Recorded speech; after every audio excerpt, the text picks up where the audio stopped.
Hello students, आज हम class 11 का इतिहास का अध्याय 4 पढ़ेंगे।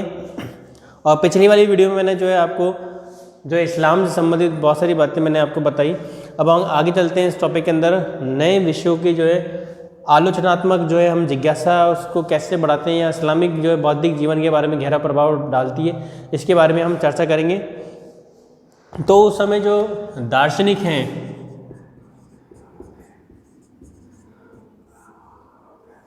ये जो दार्शनिक हैं, इन्होंने अपने विचार को जो है दुनिया के अंदर रखा और अपनी जो है अपनी लिपियों को, अपने विचारों को जो है किताबों में लिखकर दुनिया के सामने जो है पेश किया। तो इस तरह से हम देखें तो इन्होंने अपने ज्ञान को जो है दुनिया के अंदर बांटा और इस्लामिक जो है बौद्धिक क्रांति को जो है इन्होंने आगे फैलाने में अपना योगदान भी दिया है। तो हम देखें इसके अंदर तो इस्लामिक धर्म वैज्ञानिक जो है पर्वतीय वाले विद्वान जैसे मुतजिला के नाम से के तरीकों का जो है विद्वान जो थे, उसने इस्लामी जो है धर्म के नाम पर यह विश्वास की रक्षा के लिए यूनानी तर्क और विवेचना कलाम के तरीकों का इस्तेमाल किया है। तो इस तरह से जो है कुरान के जो कलमे हैं उनका इसका इस्तेमाल किया। दार्शनिक फलसिफा, एक का नाम है फलसिफा, ये भी एक दार्शनिक है जिसने अपने विचार जो है इस्लामिक जगत के लिए प्रस्तुत किए, ने व्यापक जो है प्रश्न प्रस्तुत किए और उनके उत्तर प्रदान किए। इब्न सीना 980 से 1037 का जो व्यवसाय की दृष्टि से एक चिकित्सक था और दार्शनिक भी था। ठीक है, तो इब्न सीना ये भी क्या एक चिकित्सक, एक डॉक्टर था और एक दार्शनिक भी था इब्न सीना। तो 980 से लेकर जो है 1037 तक जो है इसका काल रहा कि जो व्यवसाय की दृष्टि से एक चिकित्सक और दार्शनिक था और ये विश्वास नहीं था कि क़यामत के दिन व्यक्ति फिर से जिंदा हो जाता है, और धर्म वैज्ञानिकों ने इसका जोरदार विरोध भी किया। ये नहीं क़यामत के दिन जो है इंसान वापस से जो है उनका पुनर्जीवन हो रहा है, तो इस तरह से इस पुनर्जीवन का जो है धार्मिक विरोध भी हुआ। ठीक है, तो चिकित्सा संबंधी जो है उनके व्यापक जो लेख है वो इस्लामिक जगत में जो है प्रसार होने लगे। उनकी सबसे प्रभावशाली जो पुस्तक है चिकित्सा के सिद्धांत, अल कानून फिल तिब, इनकी जो किताब है अल कानून फिल तिब। ठीक है,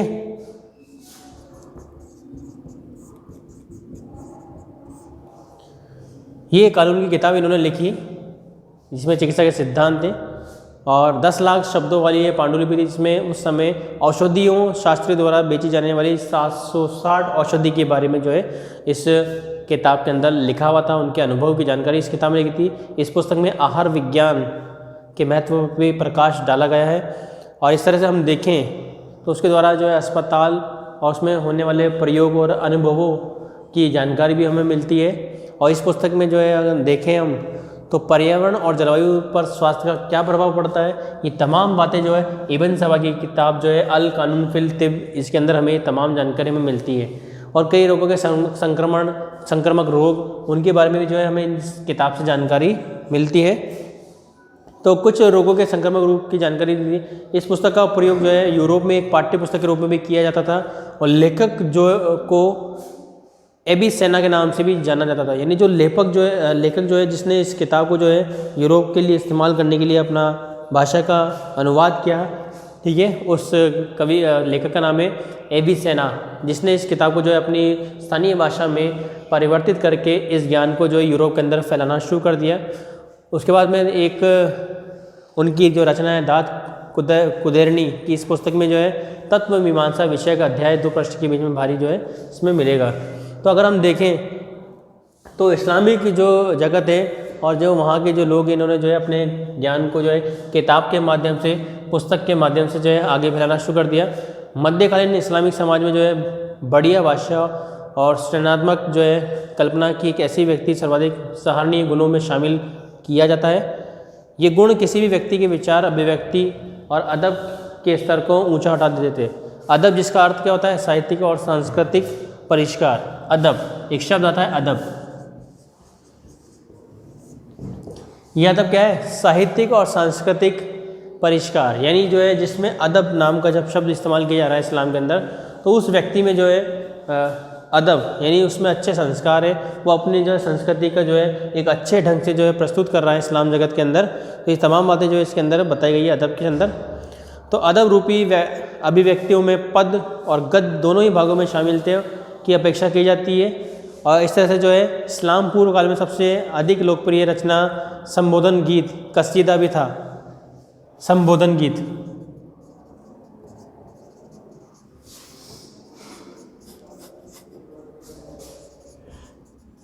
कसीदा इस्लाम जगत में कसीदा यानी संबोधन गीत भी था जो काफ़ी फेमस रहा। ठीक है, तो यदि हम देखें और तो इस्लाम में जो है फ़ारस में और उनके जो है कवियों में काफ़ी जो है कई कविता में पुनः आविष्कार हुए और उनके जो है नई जान फूकी और अरबों में साहित्यिक आधिपत्य को चुनौती दी। और फिर अबू नुवास जो फ़ारसी मूल का था, इस्लाम द्वारा जो है वर्जित आनंद मनाने से इरादे से जो है शराब और पुरुष प्रेम जैसे नए विषयों को उत्कृष्ट जो श्रेणी की जो कविताएं जो है उसने दुनिया के सामने जो है एक नया मार्ग चुना। और इस तरह से जो है वो काफ़ी प्रसिद्ध रहा, चाहे वो स्त्री हो चाहे वो पुरुष हो। इसने जो है इस पात्र को अपनी कविता के अंदर डाला और पुरुष जो है महिला वर्ग जो है इस मदिरा रूपी जो है संबोधन को या इस रहस्यमय प्रेम को जो है पढ़ने के लिए उत्सुक था। और इस तरह से उसकी जो कृति जो है वो कृति इस्लाम में जो है उसका प्रसार होने लगा। तो यदि हम देखें अरबों ने इस्लाम पर जब विजय प्राप्त करी और पहलवी जो प्राचीन ईरान की पवित्र पुस्तक की भाषा थी पहलवी, ठीक है, पहलवी। अब ये पहलवी क्या है? ईरान की पवित्र बुक,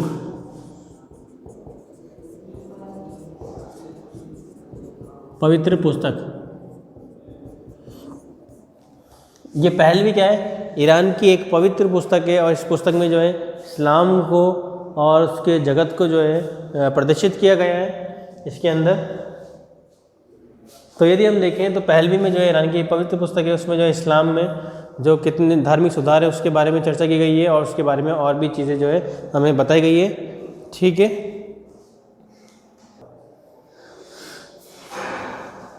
तो आगे देखिए आप, तो इस किताब के अंदर देखिए आप, उसके अलावा और भी हम देखिए तो प्रेसी यानी प्रीतम के सौंदर्य को संरक्षक का प्रशंसा मिली। उसके बाद दार्शनिकों ने जो है अपनी जो है इस कविताओं के अंदर जो है प्रेम रस को डाला और इस्लाम में जो है इन दार्शनिकों ने जो है नए नए जो है विषय वस्तु को लेकर जो है किताबें और कविताएं लिखना शुरू कर दिया। और धीरे धीरे जो है इस्लाम जगत में जो है धर्म के साथ साथ जो है नए कहानी और किस्से अलिफ लैला और सिंदबाद जहाज़ी जैसे जो है ये किस्से सुनने और पढ़ने को मिले। तो उसके बाद हम देखें तो 11वीं शताब्दी के प्रारंभ में जो है गजनी फ़ारस का एक जीवन केंद्र बन गया। यानी फ़ारस में जो गजनी जो प्रदेश है वहाँ पर ये एक जीवन का केंद्र बन गया। और उसके बाद में धीरे धीरे जो है यहाँ पर ये बदलाव आने लगे। और तो उसके बाद हम देखें शाहनामा परंपराओं और आख्यानों का संग्रह है और इसमें प्रारंभ में जो अरबों ने जो है विजय तक ईरान तक का चित्रण जो भी किया है और गजनी परंपरा के अनुरूप ही हो गया है। तो धीरे धीरे हम देखें संस्कृति एक भाषा बन गई और बगदाद में एक पुस्तक विक्रेता इब्न नदीम की पुस्तक में सूची में जो है हम देखें तो ऐसी बहुत सारी पुस्तकें उल्लेख है जिसमें जो मनोरंजन के लिए लिखी गई थी। तो इब्न नदीम इसने किस में लिखा? मनोरंजन पर। इब्न नदीम नाम के जो लेखक है इसने जो है मनोरंजन के नाम पर जो है बहुत सारी पुस्तकें लिखी। इनकी सूची में जो है केवल मनोरंजन के बारे में ही जो है किताबें मिलती है। इसमें सबसे पुरानी जो पुस्तक की जो है कहानियों में अगर हम देखें जिसका नाम कलीला व दिमना, दो गीदड़ों के नाम से जो उसके मुख्य पात्र थे। ठीक है, तो कलीला और दिमना ये क्या है? दो गिदड़ों के पात्र हैं जो बहुत ही फेमस रहा उस समय ये, और काफ़ी मनोरंजन के लिए कहानी जो है बार बार मौखिक रूप से लिखित परंपरा में ये व्याप्त थी। ठीक है, तो यदि हम देखें तो कहानी का एक अन्य संग्रह है। कहानी एक जो है शाब्दिक द्वारा देखे अपने पति की एक बात दूसरी बात सुनाई जाती थी। यानी कहने का मतलब ये कहानी जो है अब धीरे जो है मनुष्य का जो है जीवन में जो है उनके जीवनी के बारे में भी जो है इन कहानियों को कवियों ने अपनी पुस्तक में लिखना शुरू कर दिया। और धीरे धीरे जो है दैनिक जीवन की जो घटनाएं, ये घटनाएं जो है इन किताबों के अंदर लिखकर और इस्लाम के लोगों को या जगत के अन्य लोगों को जो है काफ़ी इसमें जो है अगर हम कहें पढ़ने में जो है आनंद आने लगा। ठीक है, वर्षा के जहीज़ नाम का जो लेखक है इसने अपनी पुस्तक जो है किताब उल बुखाला वे कंजूसों के बारे में मन बहलाने वाले किस्से में इकट्ठे किए और लालच का विश्लेषण भी है। तो इस तरह हमने देखा कि किताब उल बुखाला, इस बुखाला किताब में जो है कि लेखक ने जो है जहीज़ जो नाम का लेखक है, इस जहीज़ नाम के लेखक ने जो है कंजूसों के जीवन के बारे में जो है बहुत सारी जो है बातें लिखी और किस तरह से जो वो पैसे बचाने के लिए वो किस किस तरीके बनाते हैं, इस तरह से मनोरंजन के लिए जो है इन कहानियों को लिखा। तो 9वीं शताब्दी में जो है अदब के दायरे का विस्तार किया गया और उसमें जीवनियों, आचार और उनके राजकुमारों और शासन कलाओं की शिक्षा देने वाले पुस्तकों और सबसे ऊपर इतिहास, भूगोल की शामिल किया गया। पढ़े लिखे में जो मुस्लिम समाज में इतिहास लिखने की परंपरा अच्छी तरह स्थापित थी और इतिहास की पुस्तकें विद्वानों और विद्यार्थियों द्वारा जो है उनके अलावा अधिक पढ़े लिखे जाने वाली पुस्तक थी। तो यदि हम देखें तो इतिहास जो है, ठीक है, इतिहास शासकों अधिकारियों में वंश की कीर्ति वाले कारनामों और उपलब्धियों का अच्छा विवरण हमें मिलता है और इस अच्छे विवरण के कारण जो है हम इतिहास के बारे में और जानकारी भी प्राप्त कर सकते हैं। तो देखिए इसमें और हम देखें तो यूनानी और ईरानी जो लेखक है, ठीक है, ने भारतीय पुस्तकों के ज्ञान और व्यापारी और यात्रियों और के विचारों को कथनों को शामिल किया गया। गणितज्ञ और भूगोल में बसे हुए संसार को भूमध्य रेखा के समानांतर हमारे तीनों महाद्वीप के अनुरूप 7 किस्म की जलवायु में विभाजित किया और प्रत्येक शहर में जो है बिल्कुल सही स्थिति का निर्धारण खगोल विज्ञान तरीके से किया गया। मुकद्दसी जो है का वर्णनात्मक भूगोल, ठीक है, एहसान अल तकसीम जो है ये इसमें इसने लिखा है और इसमें सभी देशों के बारे में तुलनात्मक अध्ययन भी हमें मिलता है। तो यदि हम देखें तो विश्व की जो संस्कृति और व्यापक विविधता को दर्शाने के लिए मसूदी का जो है 943 में पुस्तक मुर्रज़ मसूदी, एक नया लेखक है मसूदी। ये क्या है? मसूदी एक लेखक है और इस मसूदी ने जो है देखिए आ गया 943 ईस्वी में, ठीक है। इस मसूदी ने जो है 943 ईस्वी में जो है मुर्रज़, ये क्या है? किताब, ये क्या है? लेखक, मुरुज़ नाम की किताब लिखी और इस मुरुज़ नाम में जो है अल दहाब स्वर्णिम घास तली के भूगोल और सामान्य इतिहास को मिला दिया गया और अल बरूनी की पुस्तक जो है तहकीक मा लिल हिंद, अल बरूनी एक और नाम आया है अल बरूनी, ठीक है। तो इस अल बरूनी की जो किताब है तहकीक, ठीक है, अगर हम देखें तो तहकीक उल बरूनी, यहाँ देखिए तहकीक माँ लिल हिंद, ठीक है, भारत का इतिहास। तो इस तरह से जो है अल बरूनी की किताब भी काफ़ी फेमस रही। और मध्य एशिया, अगर देखिए 10वीं शताब्दी में जो है इस्लामी दुनिया उभर कर आई और इसमें जो है यात्री आसानी से पहचाने जा सकते थे। धार्मिक इमारतें और दुनिया की सबसे बड़ी जो बाहरी प्रतीक थे स्पेन में मध्य एशिया तक फैली हुई मस्जिदें, इबादत गाह, मकबरों के बुनियादी नमूनों का जैसा मेहराब, गुंबद, मीनार और खुले सहन और इमारतें मुसलमानों के आध्यात्मिक और व्यवहारिक जो है अभिव्यक्ति को जो है प्रकट करती थी। और इस्लाम की पहली जो शताब्दी मस्जिद एक विशिष्ट वास्तुशिल्पीय रूप में खंभों के सहारे वाली छत प्राप्त कर लिया था जो कि प्रादेशिक विभिन्नताओं पर से परे था।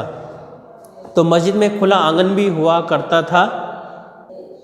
तो ये आंगन जो है उस समय इबादत गाह का एक महत्वपूर्ण स्थान बन चुका था जहाँ पर एक फव्वारा अथवा जलाशय भी बनाया जाता था और एक बड़े कमरे की ओर खुलता था और जिसमें प्रार्थना करने वाले लोग लंबी पंक्तियों में बैठा करते थे और नेतृत्व करने वाले व्यक्ति जो है इमाम साहब जो हैं वो पर्याप्त स्थान होता था। और वहाँ पर जो है दो विशेषता ये थी कि आज भी महत्वपूर्ण है कि दीवार एक मेहराब यानी एक खंबा जो है जो मक्का की दिशा की ओर संकेत करता है, एक मंच मिंबर जहाँ पर शुक्रवार को दोपहर की नमाज अदा की जाती है, प्रवचन दिए जाते हैं। इमारत में एक बड़ी मीनार जोड़ी थी जिसका उपयोग जो है नियमित समयों के लिए जो है हेतु लोगों को बुलवाने के लिए भी किया जाता था।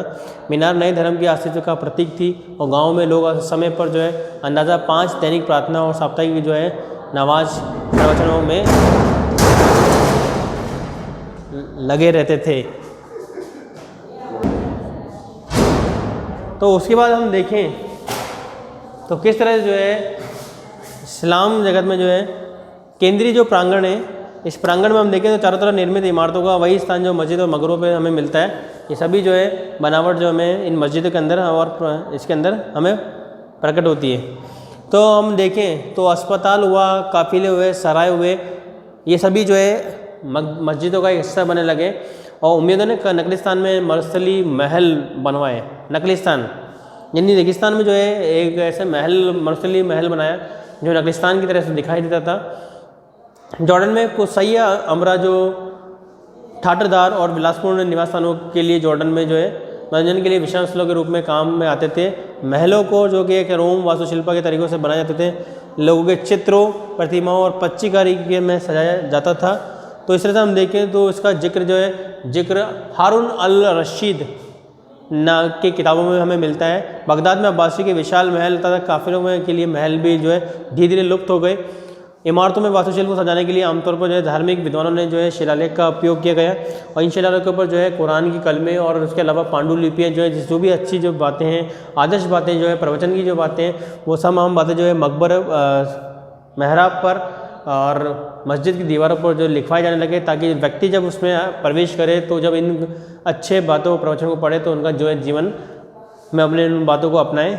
उसके अलावा देखिए पांडुलिपि में जो है कुशन बीसी की कला का सर्वोत्तम रूप में सुरक्षित रखा जाता है और कलीला व दिमना और हीरी की मकात जैसे जो है लघु चित्रों से सजाया जाता है। उसके अलावा हम देखें तो धीरे धीरे जो है 11वीं शताब्दी के बाद जो है इस्लाम के अंदर जो है बहुत सारे परिवर्तन आने लगे और ये परिवर्तन जो है काफ़ी देर तक बने रहे। तो जिन इस्लामी क्षेत्रों में हमने अध्ययन किया था उनके इतिहास में 3 पहलू रहे। पहले धर्म, समुदाय और राजनीति। धर्म और समुदाय राजनीति, तो इस तरह से हम देखें तो हर देश जो है राजनीति को लेके आगे बढ़ता रहा और चलता रहा।